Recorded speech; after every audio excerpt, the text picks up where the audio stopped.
Hey everybody. Well, I just wanted to tell you guys how I was able to be blessed to take a 178 1/8 inch whitetail buck from Kentucky from Ghost Holler Whitetails. It's kind of a long story, so I just wanted to start from the beginning. Well, in September of 2022, Francis Whitfield, who is the owner and outfitter for Ghost Holler Whitetails, had started seeing this giant buck in a soybean field. You'll see the pictures that I'll post right here.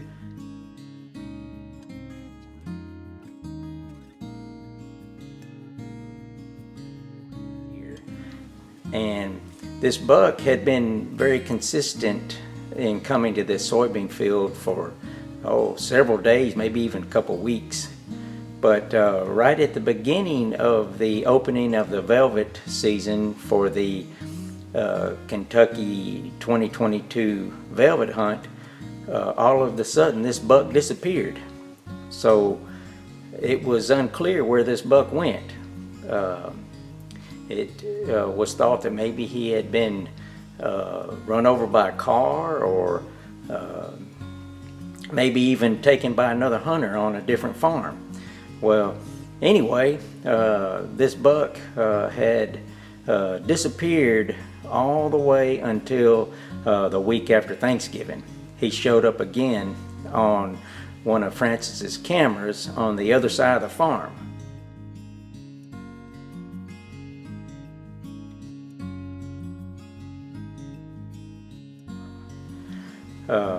And actually he was next to a barn.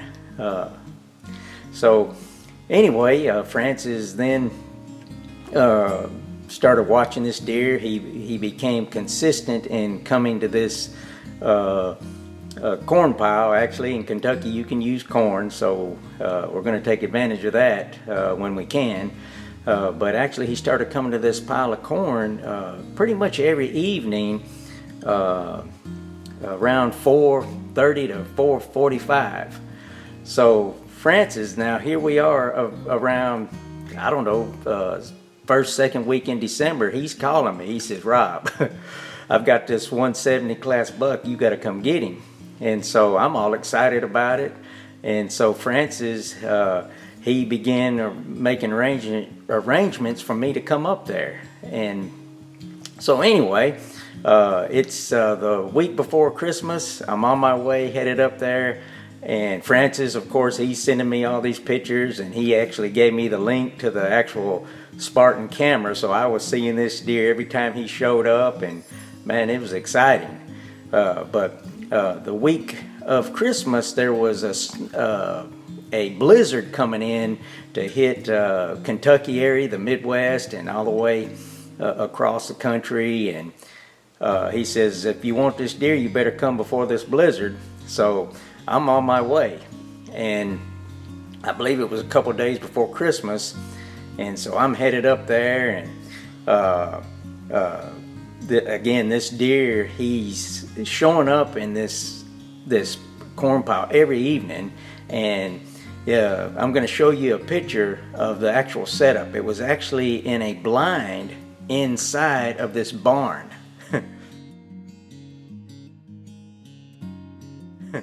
It was a cool setup, man. It didn't matter if it was rain, snow, it was comfortable in this blind that Francis had set up for me.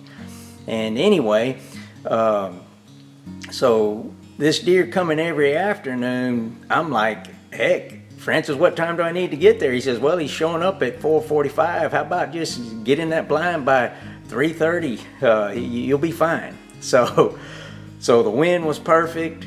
I ease up, get in the blind, and I'm just ready. I'm using a longbow, actually, so I'll show you a picture of that too. Using a longbow.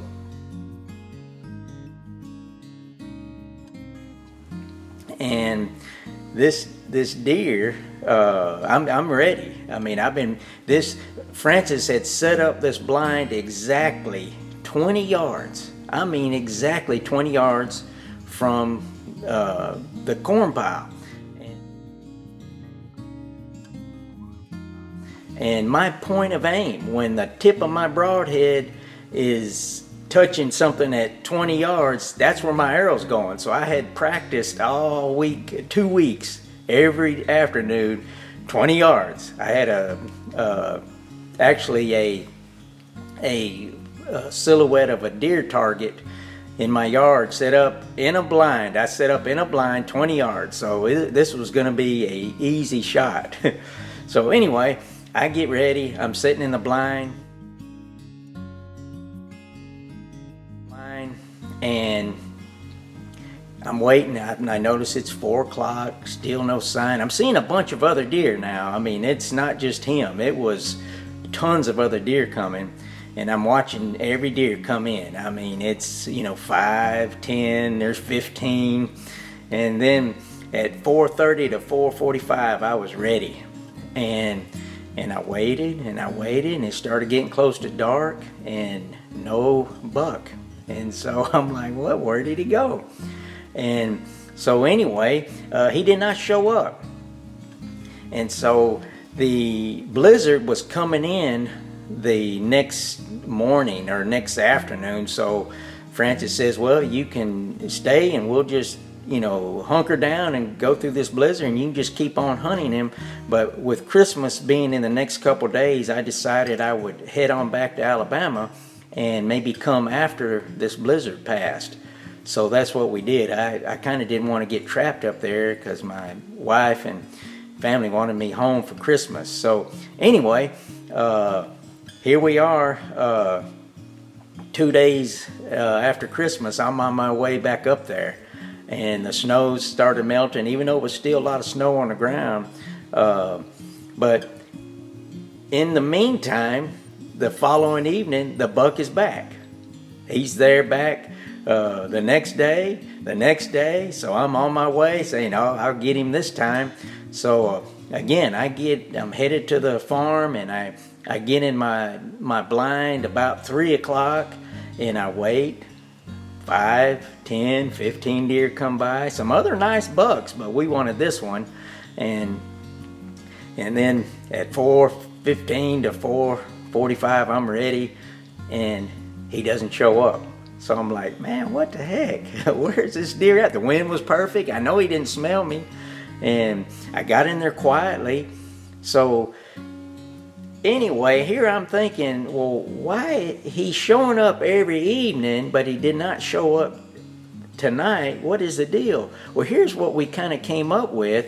This deer was probably laying somewhere around the corn pile, and he saw me getting out of the truck and walking up to the barn and into the blind. And because around 1 or 2 in the morning, he would show up at this corn pile.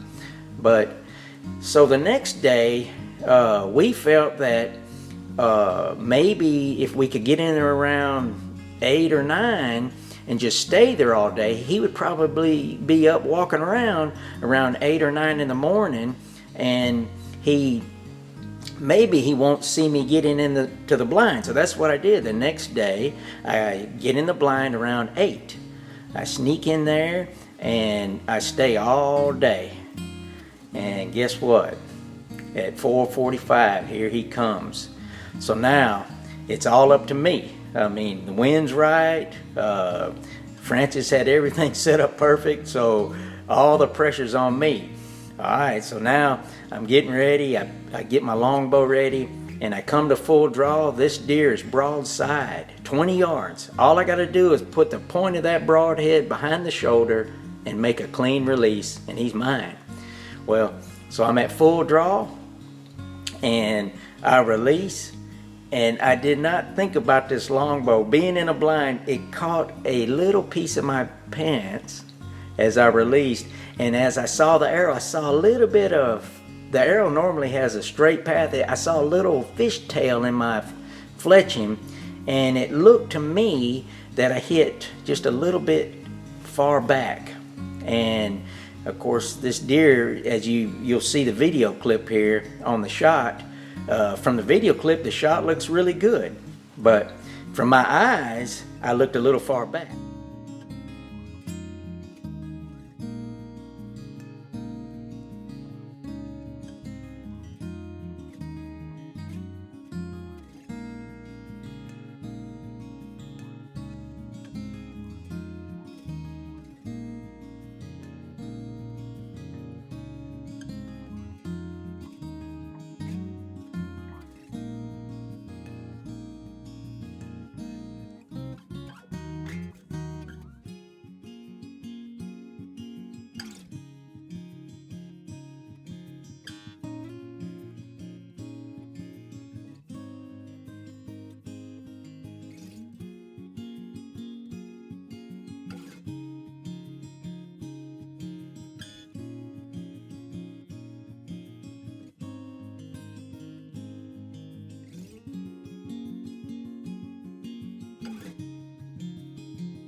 So anyway, the deer takes off, and of course Francis, he's able to see it on the live camera because he's got the Spartan cameras that are sending him the video, so he could see this shot from his camera. So as soon as the deer's gone, he's calling me. He goes, "You got him, Rob." And so I'm all excited. I go, "Yeah, I think I did." So anyway, we give the deer a little while, and we're talking, and we decide to maybe just see if we can pick up any blood right after the shot, pretty close to the corn pile. And he said, "Let's take a look." And I'm kind of like, "Well, I want to wait, Francis." He goes, "Let's just see what we got." And so we go, and I could see we're already starting to pick up blood. Now, you talking about somebody that can track a deer. That Francis Whitfield can track a deer. So he's the one that picked up the first amount of blood. And so we see the blood, and it looks pretty good. We could see actually, 2 trails. So that means the arrow had come in. We're getting 2 blood trails from each sides of the deer. And of course, there's a little bit of snow on the ground, so we could see some blood in the snow, and the tracking job looked like it was going to be pretty straightforward. But after we trailed this deer about, 100 yards, he came to a farm road, and we decided to stop right there and wait and come back in the morning. And so that's what we did. And you talking about, it was a long night sleeping, waiting until we could get up and go see this deer, see if we can find this deer. So the next morning, Francis and his brother, we all get together, and we're headed out to the farm, and we started picking up where we left off. And Francis, he goes to the right, and Francis went to the left, his brother went to the right, and I kind of went straight.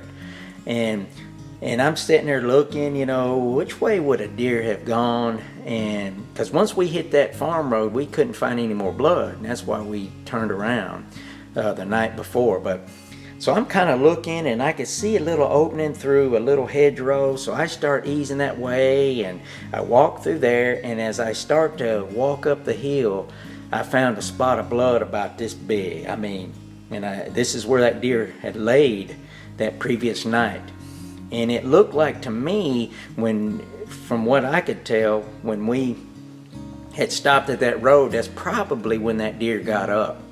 So, but anyway, so we pick up the blood trail from there, and the blood trail looks pretty good. We then found the back end of the arrow, the fletching part of the arrow, where it had broke off, and we're starting to feel pretty good here. And so we're trailing this thing along, and then maybe another 100 yards, and we lose a trail. So Francis has a really good friend who has an outstanding tracking dog from probably 2 hours away. And so he says, "Let's give him a call." And so we did. And he brings this dog, and they actually brought his buddy brought a thermal drone. So he was trying this new drone out. So he says, I'm not very experienced with it, but I'm going to just give it a try while we're here. So long story short, we ended up trailing this deer. It seemed like 5 miles, but it was probably, when you look at an aerial map, it was probably another 150, 250 yards. The deer had come to a big open hayfield and turned left, and then went down about 100 yards and then came back into the woods, and that's when we lost the trail. Now here we are now 24 hours out from the shot, and man, I'm just devastated. It was felt that maybe this deer might somehow survive, but from what I can tell from the arrow, where the arrow hit and what Francis could see, he and I felt, it would be unlikely for this deer to survive that kind of shot. But anyway, you talking about being down. And so the next morning, I'm loaded back up, headed back to Alabama, just, almost. It was a very dark time. I mean, when you lose a giant deer like that, all kind of things are going through your mind. And so the only thing I could think of was just call out to the Lord and say, Lord, help us find this deer. And you know exactly where this deer is, and only you can find him. So Lord God, please show us this deer. So anyway, I'm headed home. Francis, he and I talking, several times on the way home, and he calls me. He says, Rob, I'm going to ride back out to the farm and take a look and see if I can find this deer. So he goes back out there, and he sees where some buzzards are, and so he rides up there and he looks around. He didn't find him. And so here we are now, about 2 days out from the shot. So now it's getting where the farther you get from, the longer you are from the shot, the less likely you're going to find this deer. So now it's really, terrible. So anyway, the next morning, Francis says, he calls me, he says, Rob, I'm headed out there one more time, because if this deer's down, the buzzards will find him. And and this guy now, Francis, he's got so much experience, he knows, and he has found many deer by the tracking of a buzzard. So the next morning he gets to the farm, and he noticed by the barn where the blind is, he sees some buzzards in the trees right there by the barn. I mean, where else? But so he goes and he's looking around, and he starts following where he thought that the deer might have run, and he saw another buzzard in a tree by that road that I was telling you about, the farm road. And he crosses the farm road, and he's headed to where that first pile of blood that we saw where he was laying down, which was about 100 yards from the actual shot. And you're not going to believe it. There the deer laid, right off the path that we had walked. How that deer got there is unbelievable. And I'm going to post the pictures right there, and you're not going to believe what was in between that deer's legs. As the deer laid on his side, there was the other two pieces of the arrow that were broken off in the pattern of a cross. Now, how did that happen? I mean, how did the arrow where the deer laid get pulled out and put between his legs in the pattern of a cross? I'll show you the picture.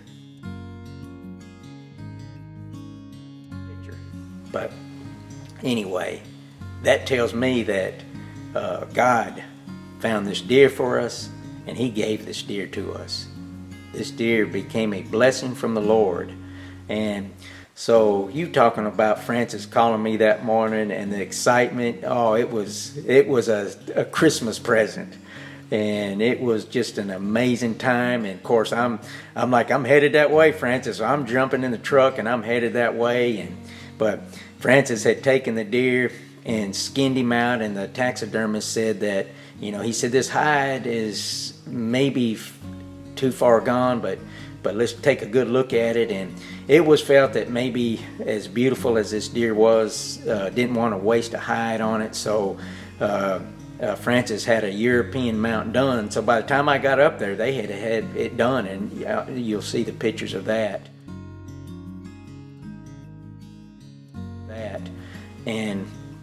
But anyway, such a beautiful deer, and I just wanted to share the story, and it was just a great time.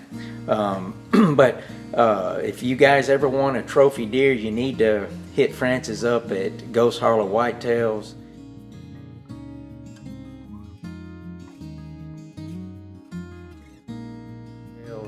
And he'll put you on a giant deer. He has thousands and thousands of acres, and he's had some great success. Actually, I killed a 10-point over there in 2019 with a longbow. My wife's killed 2 8-pointers with him. I killed an 8-point back in 2017 that was in velvet. So that's 3 beautiful bucks we've taken off of there for me, and 2 for Sherry. Both hers were velvet bucks. And you just check out his website and Facebook page. But anyway, wanted to share that story with you, and again, thank you for listening. I know this was kind of long, but it was worth it to me, and hopefully you got something out of this. And love you guys, and we'll talk to you soon. Thank you for tuning in.